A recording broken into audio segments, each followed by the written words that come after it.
I'm Margaret Green and I run the original Lincoln Ghost Walks.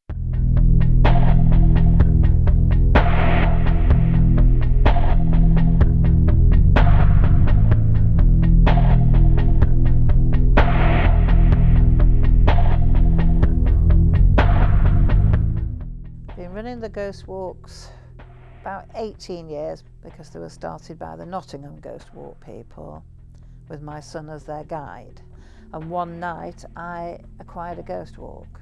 I didn't have time to learn it, I'd only been listening to him talking about it and just did it. And I still feel sick before I do it every time. We got interested because when we moved to Lincoln and then when we moved in here, we'd still got the curtains up. It was the day after we moved in, and they'd got those long pulleys with the weight on the bottom. And we're both just sat here, and those pulleys just came out into the room and were there for about 5 seconds. And then they didn't drop, they just very slowly went down. And my husband said, "How did you do that?" I didn't. So that was the first. We do know her name. It's wonderful. She's called Fanny Duck Mountain. She owned all the land round here. She was a farmer and she doesn't like electrics. And she switched everything off apart from the lighting for 3 days. And she's been quite naughty on occasions. She actually rubbed my husband's back when he had a slip disc. And the previous people, they'd actually seen her. She was quite an old lady.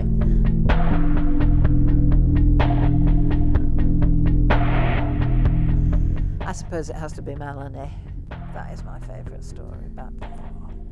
Melanie, her brother Jason and her little boy David, he was about 4, were in the castle. The last place to go was to the top of Cobb Hall where they did hang people. The last one was 1877, the public hanging there. They hang 3 women and 35 men in total up there. And it does feel a bit unpleasant when you go up there, but they'd gone, not holding the little boy's hand, they'd gone in and she felt quite faint as soon as she got up there, so she leant against the wall and this woman just appeared in what we now know as Victorian prison uniform for the castle, and she's walking towards the little boy with her hands out, and she said it was very obvious this woman was going to push him down the steps. And she said I ran and grabbed him. She said, but my brother's watching the same thing, and then he grabbed us both, took them downstairs. They had a coffee, they were shaking like leaves. Had we seen it? No, we couldn't have seen it. Sunny afternoon, da-da-da. They talked themselves out of it. But when they felt better, she said, can we just go back up? I need to clear this one up. There's nothing there. But they hung on to the child this time. The woman didn't appear, but she couldn't breathe. She said, there was just no air. She said, I was sucking in, but there was no air. And she got to the top of the steps and sat there. It was the only place to sit down. And it took her about 10 minutes to get her breathing back to normal. That's when they thought, well, let's leave, let's go, we're not messing about. But as they left Cobb Hall and left the castle, all they could hear, and all 3 of them could hear it, a voice saying, come on your own, come on your own. When we started telling this story, other women had said, well, other families, when my little boy was 4, 5, he was frightened of going up there, or there was nothing to see, but he wouldn't go up there.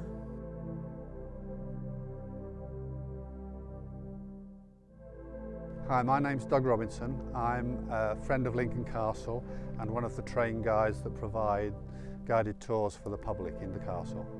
I've been a resident of Lincoln for about 40 years and always loved the castle.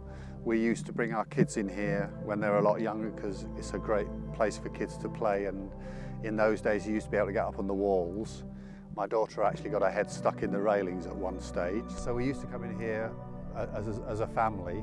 A couple of years ago I went down to working 3 days a week. I was looking for ways to fill my other 2 days, and there was a training course on for guides, 3-month training course, exams and everything at the end, but I thought that would be a great way to spend some time. We tell the story of a lady called Priscilla Biggerdike, who was hanged in the castle in 1868, I think, She was found guilty of murdering her husband.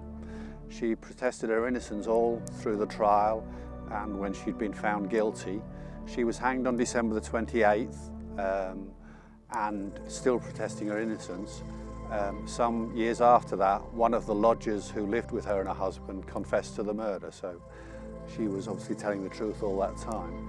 There is a tale, and I don't know, I haven't seen the truth of it, but in the Lucy Tower over there where the graveyards are, her graveyard is up there. Some of the guys have said that if you go up there on December the 28th, there's always a flower on the grave, and people have tried to find out who puts it there, but no one's managed to do so. My name is Ben. I'm a media student here at the university, and this is my dog Binky. My most recent encounter was the other night. Me and Binky were sort of out on a walk, and as I crossed over the road, he sort of stopped and he started growling at a particular point. I was confused. This is not ordinary behaviour for him, so it was a bit of a weird one. So carried on, I managed to make him walk, and we got sort of halfway down the road and I turned around, and in the spot that he was growling at, there was a girl sat there in a white dress with blonde hair. I should have gone and asked her if she was okay, but I was a bit sort of confused by the whole situation, like she sort of appeared out of nowhere. So we carried on walking down the road a bit, and Binky stopped to do his business.